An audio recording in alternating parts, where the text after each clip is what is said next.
नमस्कार मित्रों, जय महाकाल आयुर्वेद। जैसा मैंने पहले बांस का वीडियो डाला था, बांस के बांदे का, तो मैंने आपको बताया था कि तोड़ूंगा मैं। तो आप लोगों ने बोला था जब तोड़ लेना आप उसको तो एक वीडियो ज़रूर डाल देना। तो ये मैंने उसको तोड़ लिया है। एक निश्चित शुभ मुहूर्त में बांस का बांदा तोड़ा जाता है। आप जैसा सब जानते हैं, बांस गलत बोल गया, नींबू का बांदा तोड़ा जाता है। नींबू को शरीर से गंदगी निकालने में आयुर्वेद में नींबू से अच्छी कोई चीज़ है ही नहीं। नींबू से पारद का शोधन भी होता है और शरीर का शोधन भी होता है, और तांत्रिक वस्तु है तो उससे तंत्र मंत्र का भी शोधन होता है।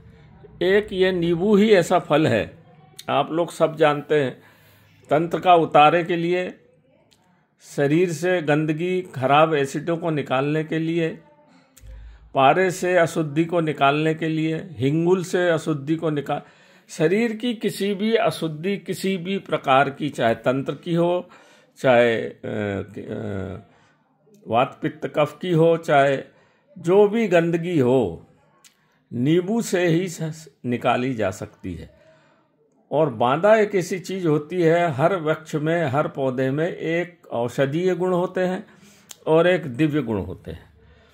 समझ लीजिए आप, एक औषधीय गुण, एक दिव्य गुण। इसलिए कुछ पौधे जिसमें औषधीय गुण भी वो औषधि के कार्य में आते हैं, और जिसमें दिव्य गुण ज़्यादा होते हैं, जैसे पीपल, बरगद, नीम, बांस और आपका नींबू, तो इनके फिर दिव्य गुणों का प्रयोग तंत्र में किया जाता है। और जो बांदा होता है, एक विशेष प्रकार का पौधा होता है जो पेड़ पर उगता है, तो वो क्या करता है कि उसके पूरी दिव्य गुण की शक्ति, उस वृक्ष के दिव्य गुण की शक्ति उसमें आ जाती है, उसमें ले लेता है। इसलिए तंत्र में बांदे का बहुत उपयोग है। जैसे इमली का बांदा मिलेगा ही नहीं, आप ढूंढ लीजिए। इमली का बांदा धन लक्ष्मी के लिए बहुत अच्छा काम में आता है।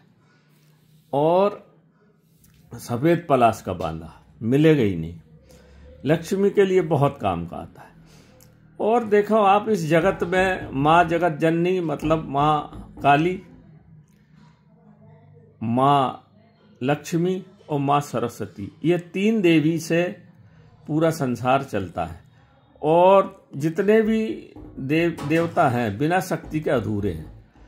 शक्ति से ही, क्योंकि वो जगत जननी है। अगर शक्ति खत्म हो जाए, जगत जननी खत्म हो जाए, तो फिर सब खत्म हो जाता। अगर नारी नर है तो दुनिया चलेगी कैसे? ये अब आप लोग अच्छी भली भांति, कोई बताने की आवश्यकता नहीं है, क्योंकि गर्भ को धारण करने की सामर्थ्य केवल नारी में है और देवी में है। देवी के गर्भ में, काली के गर्भ में, और लक्ष्मी के गर्भ में, और सरस्वती के गर्भ में पूरा ज्ञान छुपा हुआ है। धन का ज्ञान लक्ष्मी के पास, सुरक्षा का ज्ञान काली के पास, और बुद्धि का ज्ञान सरस्वती के पास छुपा हुआ है। जब भगवान राम को भेजना था जंगल वनवास, तो ब्रह्मा को भी, पूरे देवताओं को सरस्वती वंदना करना पड़ी कि माँ आप जाओ और जो कैकई की दासी थी मंथरा, उसकी बुद्धि भ्रष्ट करो, और कैकई की बुद्धि भ्रष्ट करो तो भी राम जा सकेंगे वनवास, नहीं तो ब्रह्म को वनवास भेजा कैसे जावे। तो ये सब माँ के अधीन है, और माँ है मंत्रों के अधीन। तो ये जो नींबू का बांदा है ना, ये बड़ा अद्वितीय चीज है। एक जरा सा हम इसको, मैं अभी एक बोला आप लोगों ने कि अब ताबीज भरते हुए बताइए, इतनी सारी चीज़ें ताबीज के अंदर आती कैसे। अगला वीडियो में डालूंगा मित्रों, आपको पूरी 24-25 चीज़ ताबीज के अंदर भर के कैसे भरा जाता है बताऊंगा। ये नींबू का एक बांदे का टुकड़ा अगर आपके घर में है, छोटा सा भी, बड़ी मुश्किल से मिलता है, आपने कभी देखा भी नहीं होगा आज तक। यूट्यूब पे मेरे सिवा किसी ने नहीं डाला, क्योंकि जंगल भटकोगे तो ही कोई चीज़ मिलेगी, नहीं तो नहीं मिलती, देखने को भी नहीं मिलती। इसको अगर घर में रखा जाए तो कितना भी बड़ा तंत्र मंत्र का ज्ञाता हो, कितना ही बड़ा हो, सब उतर जाता है, वो कर ही नहीं सकता। और इसके एक छोटे से टुकड़े को पानी में डाल के आप उसको पिला दो, वो निकाल लो, पानी में डाल के निकाल लो, इतवार को या बुधवार को वो पानी पिला दो, खिलाया पिलाया तंत्र मंत्र सब खत्म हो जाता है।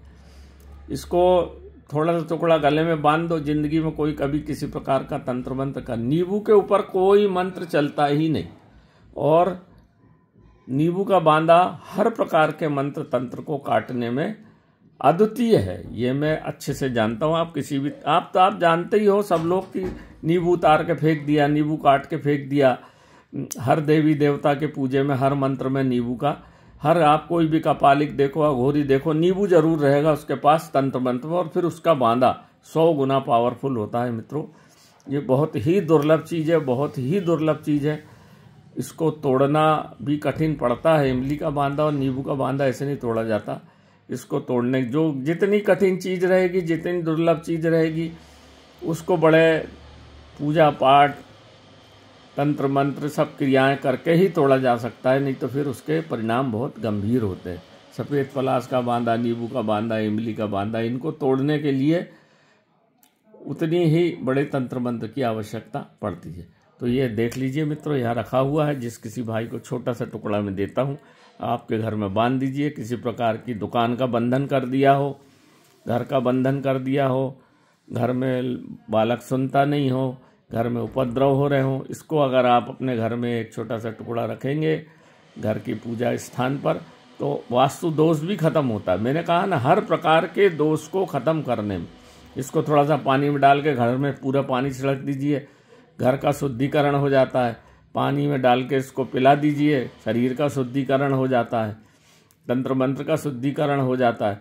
एक तो कोई कर नहीं पाएगा, और अगर कर दिया है तो शुद्धिकरण करने के लिए नींबू के बांधे से अच्छा कोई चीज़ है ही नहीं। तो नमस्कार मित्रों, जय महाकाल आयुर्वेद। ये छोटी सी बात थी जो मैंने आपको आज समझा दी। देख लीजिए, बाकी आप सब समझदार हैं।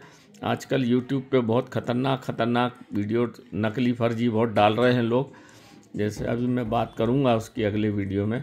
मेरे इस वीडियो को, चैनल को देखिए, सब्सक्राइब करिए और सबको बताइए। नींबू का अद्वितीय बांदा कहीं आपको मिल जाए तो ज़रूर इसको तोड़ लेना, पर इसका पूजा पाठ विधि विधान हो। कोई भी चीज़ को विधि विधान से लाएंगे तो ही काम करती, नहीं तो फिर वो लकड़ी है। नमस्कार मित्रों, इसमें साक्षात माँ काली, माँ दुर्गा और माँ भोलेनाथ का पूरा भोलेनाथ ही है ये। तो नमस्कार मित्रों, जय महाकाल आयुर्वेद।